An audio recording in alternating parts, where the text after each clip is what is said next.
সেন্সি লো সেন্সি high সেন্সি থেকে কিভাবে অল্প সময়ের মধ্যে তোমরা তোমাদের পারফেক্ট সেন্সি মেক করবা। শুধু এতটুকুই নয়, ড্রাগ প্রবলেম, অ্যাকুরেন্সি প্রবলেম থেকে শুরু করে যত রকমের তোমার গেমের প্রবলেম আছে সব প্রবলেম একটা ভিডিওর মাধ্যমেই তোমাদেরকে সলভ করে দিব আমি। আজকের ভিডিওটা নট অনলি একটা ফ্রি স্টাইল প্লেয়ারের জন্য, আজকের ভিডিওটা স্পোর্ট প্লেয়ার থেকে শুরু করে যত রকমের প্লেয়ার আছে সবার জন্য কার্যকর। কিন্তু তার আগে হে হোয়াটসঅ্যাপ গাইস, আমি টুএক্স ব্রাদার। তোমরা আমার চ্যানেলে ঢুকলে দেখতে পারবা আমি মোবাইল প্লেয়ার হওয়ার সত্ত্বেও সবসময় পিসি প্লেয়ারদের সাথে ভার্সেস করি। আর আমি কিন্তু কোনো রকম স্ক্রিপ্টেড ভিডিও তৈরি করি না, তোমরা গেলেই দেখতে পারবা আমি সবসময় তাদের লাইভ স্ট্রিমে গিয়ে তাদের সাথে 1 ভার্সেস 1 করে উইন হই। এখন তোমরা জিজ্ঞেস করতে পারো কেন বা আমি সবসময় পিসি প্লেয়ারদের সাথে খেলি। দেখো ভাই, তুমি ততক্ষণ পর্যন্ত ভালো প্লেয়ার হতে পারবে না যতক্ষণ না পর্যন্ত তুমি অপোনেন্টের চাপ সামলাতে পারো। এখন তুমি যদি সবসময় মোবাইল প্লেয়ারদের সাথে খেলো কিংবা তুমি যাদের সাথে উইন হতে পারো তাদের সাথেই খেলো, তাহলে তোমার স্কিল কখনো ডেভেলপ হবে না। কারণ যখনই তোমার অপোনেন্ট শক্ত হবে তখনই তোমার মনোবল স্ট্রং। তো চলো বেশি কথা না বাড়িয়ে আমাদের মেইন টপিকে যাওয়া। প্রথমত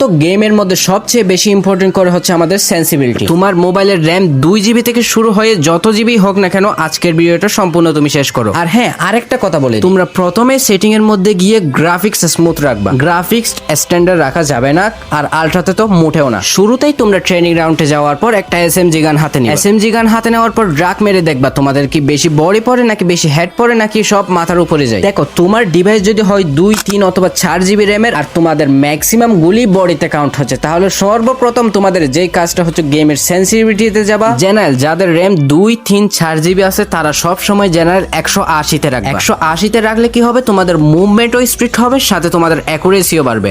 আর হ্যাঁ, অ্যাকুরেসি কিন্তু জেনারেল বাড়ালেই হবে না, আরো আছে শুনো। তোমরা জেনারেল যতই দিবা, তোমরা যদি জেনারেল 170 দাও তাহলে রেড ডট দিবা 160, অর্থাৎ জেনারেল যত দিবা তার তুলনায় 10 মাইনাস রেড ডট। সেন্সিবিলিটিতে জেনারেল আর রেড ডটের কাজই হচ্ছে সবচেয়ে বেশি ইম্পর্টেন্ট। 2x স্কোপ হচ্ছে তোমার মিড রেঞ্জের জন্য কাজে লাগে, এটা সব সময় তোমরা 125 থেকে 30 এর ভিতরেই রাখবা। আর 4 স্কোপ তোমাদের অনুযায়ী 4 স্কোপ 150 দিতে পারো, 160 দিতে পারো। আর যেটা স্নাইপারের আছে ওইটা আমাদের হেডের জন্য কোনো বেনিফিট আনে না, সো এটা তোমরা তোমাদের মতো করে দিতে পারবা, সমস্যা নেই। এতটুকু করছো মানে তোমার অলরেডি 80% কাজ শেষ। আর 20% কাজের মধ্যে আমি আরেকটা 10% এর কাজ তোমাদেরকে শিখিয়ে দিই। ফায়ার বটনের সাইজ সব সময় 45 থেকে 55 পর্যন্ত রাখবা, এর উপরে উঠবা না, নিচেও রাখবা না। আরেকটা কথা, তোমাদের সব সময় ইউটিউবাররা বলে তোমাদের ডিপিআই চেঞ্জ করতে, কারণ ডিপিআই চেঞ্জ করা মানে মোবাইল দুর্বল করে ফেলা। তুমি মনে করো ডিপিআই বাড়ালে তোমার মোবাইল আরো বেশি কাজ করবে, কিন্তু না, তোমার মোবাইলের হয়ত অলরেডি তুমি 1 বছর কমাই ফেলছো। আমি রিকমেন্ড করবো তোমাদেরকে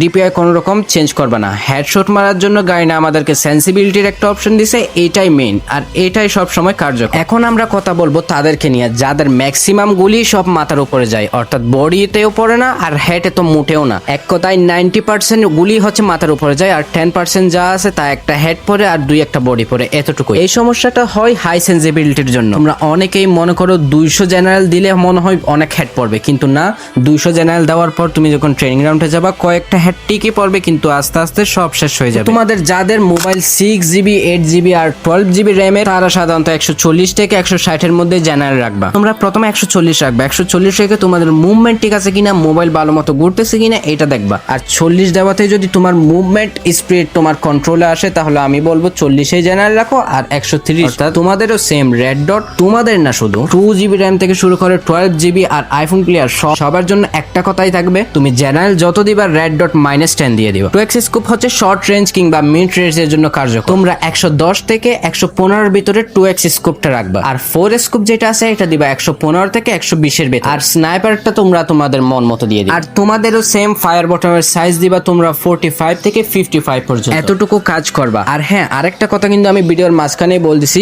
সব সময় গ্রাফিক্স রাখবা স্মুথ। তোমার যত হাই এন্ড ডিভাইস হোক না কেন, আমার ডিভাইস কিন্তু অনেক হাই, আমি নিজে আইফোন প্লেয়ার, তারপর আমি সব সময় স্মুথে খেলার চেষ্টা করি। গেমটা তখনই স্মুথ চলবে যখন কিনা ফ্রেম রেট অনেক ভালো থাকবে। আর তোমরা যারা অলরেডি স্ট্যান্ডার্ড আর আলট্রাতে গেলো তোমাদের ফ্রেম রেট কিন্তু অনেক কমে যায়। আমার কথা বিশ্বাস না হলে তোমরা একবার টেস্ট করে দেখিও, স্মুথে একটা কাস্টম খেলবা এন্ড স্ট্যান্ডার্ড আর আলট্রাতে একটা খেলবা, তুমি নিজেই বুঝতে পারবা তুমি যখন স্মুথে খেলতেছো তখন 90% তোমার বেনিফিট পাচ্ছ। কারণ স্মুথে খেললে 99.9% হেডশট পড়ে, কারণ স্মুথে তুমি যখন তোমার গেমটা রান করবা তখন ফ্রেম রেট পাবা একদম হাই। আর হ্যাঁ, সেন্সিবিলিটি কিন্তু বেশি লড়াচড়া করা যাবে না। তোমাদের আপডেট যতই আসুক তোমাদের সেন্সিবিলিটি কিন্তু সেমই রাখবা। আমরা জানি আপডেট আসার পর অনেক কিছু গাইনে চেঞ্জ করে দেয়, সো অনেক সময় আমাদের যেগুলো ইজি হেডশটটা পড়ার কথা ওইগুলো পড়ে না। তো তোমাদের কাজ হলো এই সেন্সিবিলিটি করার পর তোমরা মিনিমাম 2 থেকে 3 দিন প্র্যাকটিস প্র্যাকটিস করো। 2 থেকে 3 দিন প্র্যাকটিস করার পর আমার কমেন্ট বক্সে এসে তোমরা আমাকে একটা কমেন্ট করে দাও। ভাই লিটারালি আমি বলতেছি তোমরা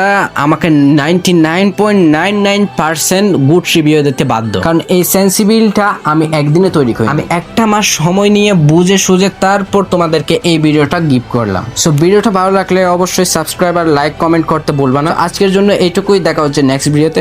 খোদা হাফেজ।